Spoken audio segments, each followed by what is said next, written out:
Good evening from Savannah, Georgia. This is Mike Lepper coming to you from my home on live stream. Once again, this is episode 2 of The Beast of the Southeast. I've been doing a lot of talk about Savannah the past 2 rounds, and I wanted to open up that I'm from Indianapolis originally. I'm originally a Hoosier. I guess I'm always a Hoosier. And most all my family are IU grads, or all the folks that went to college. Mostly we're all Purdue or IU, but we have the most IU fans. And I go back to those Bobby Knight days with the crazy basketball and throwing chairs. But I guess I've made my point. IU's really not in it right now, and I'm gonna take these sunglasses off because I just wanted to try to put on a little better presentation, because I know presentation is everything. And I want to thank everybody for joining me for episode 2 of The Beast of the Southeast.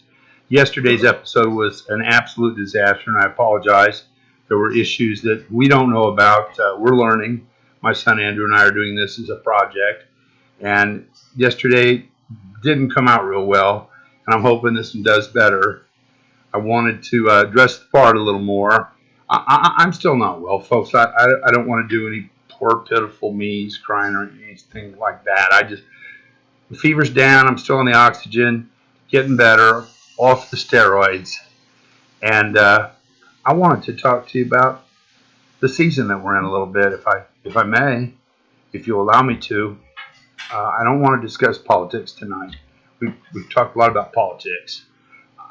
I really would like to just talk to you about Christmas, the joy of Christmas, and the 3 times in my life that I recall having Christmas that were so different. Those being Christmas as a boy in my youth, Christmas as a climber, Christmas as an executive, as a manager, as a person in the corporate world, and now in this last stage of my life, which I hope lasts a very, very long time, the golden years of Christmas, and maybe getting to go back and see Christmas through the eyes of my grandchildren. Kind of missed a lot of my kids at Christmas because I was always in retail, and there was a price that was paid for that. But oh, the gloriousness of Christmas. Oh, Christmas through the eyes of a child.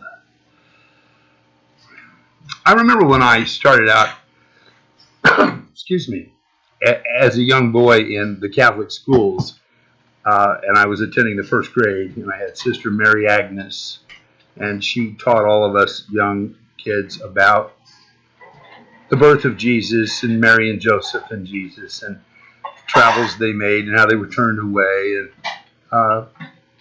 what a rough time that must have been for Mary and for the Holy Family.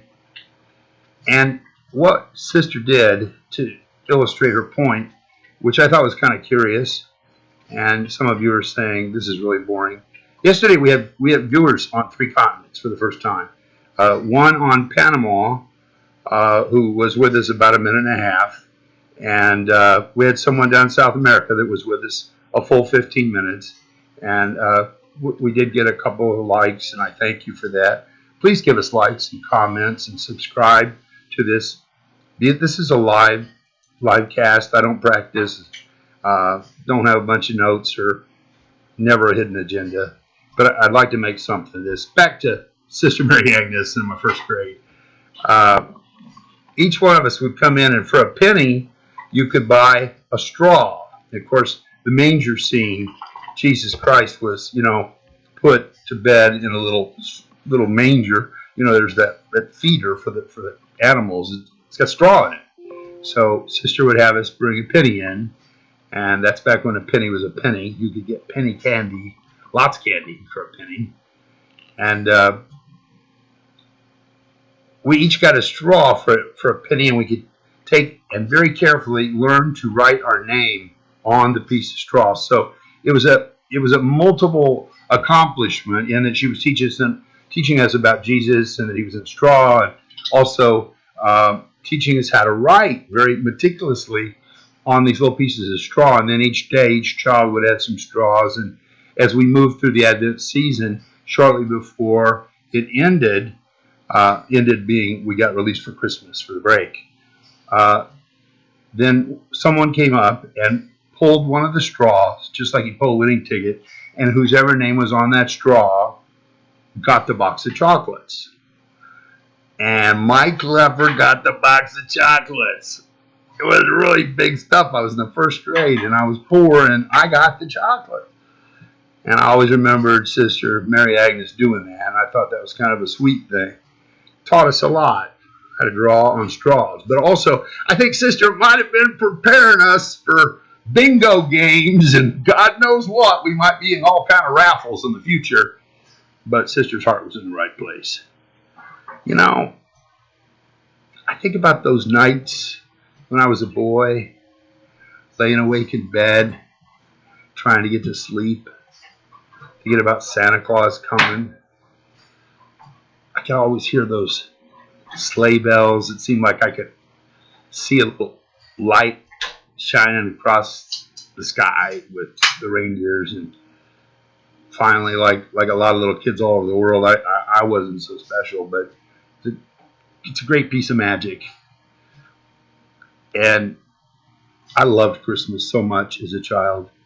And when I think of Christmas, I think of my grandparents, all of them, the many visits we had at my grandparents' house, the presents, the food, the family. We were a big Christmas family. We grew up.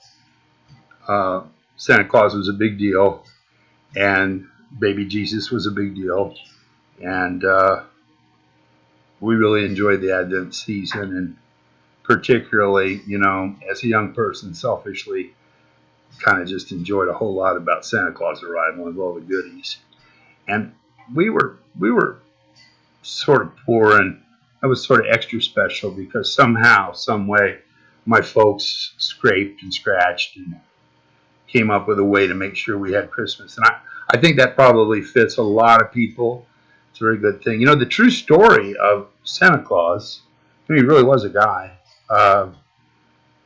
He's St. Nicholas in the Roman Catholic Church and the Greek Orthodox. St. Nicholas, he was born around the 3rd century. He was a very, very wealthy person. He came from a very wealthy family. And he read, and he decided that he needed to give away what he had to the poor and to those less fortunate. They called him the Wonder Worker. You can Wikipedia it or Google it.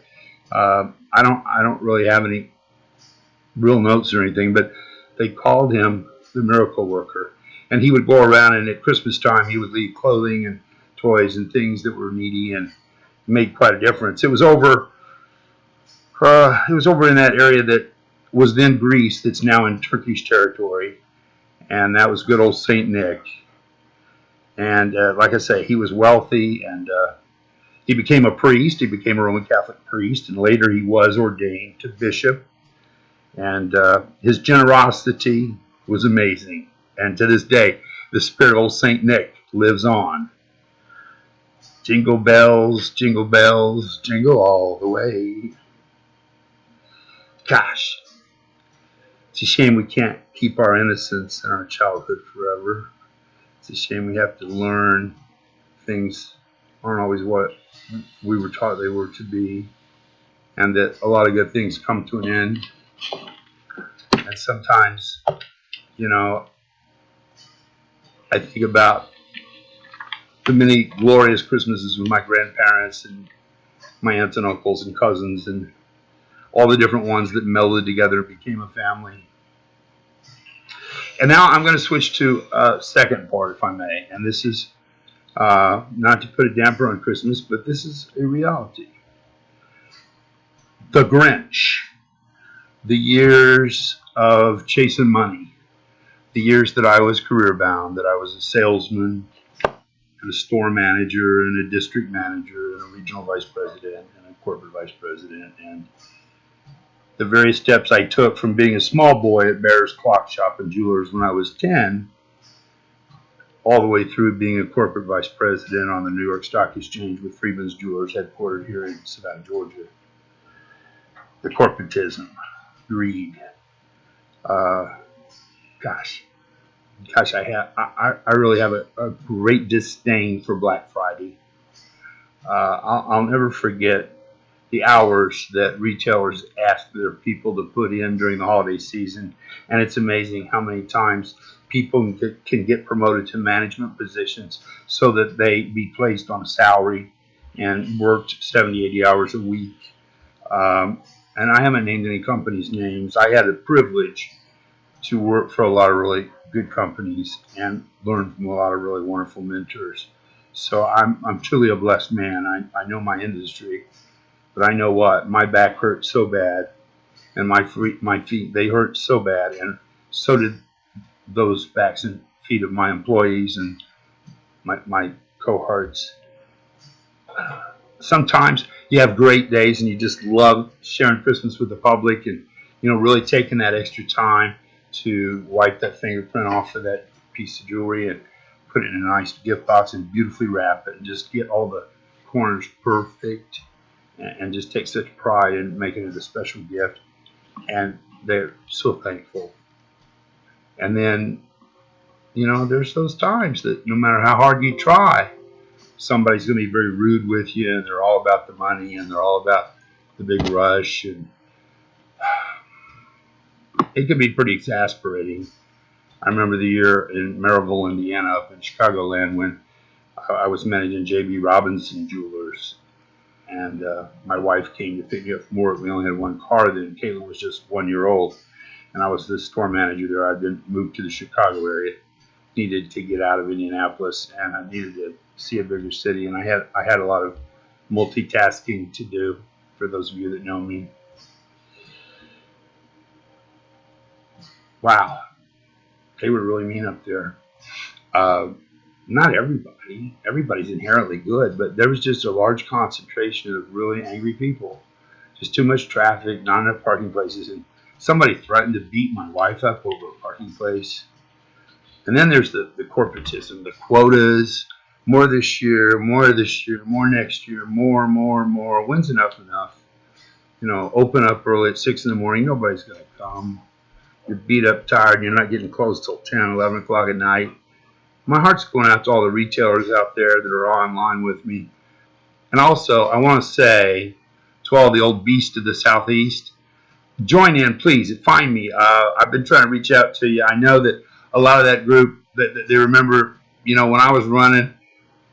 Let me just show you something for fun. When I was running Sterling, and I would wear this tie,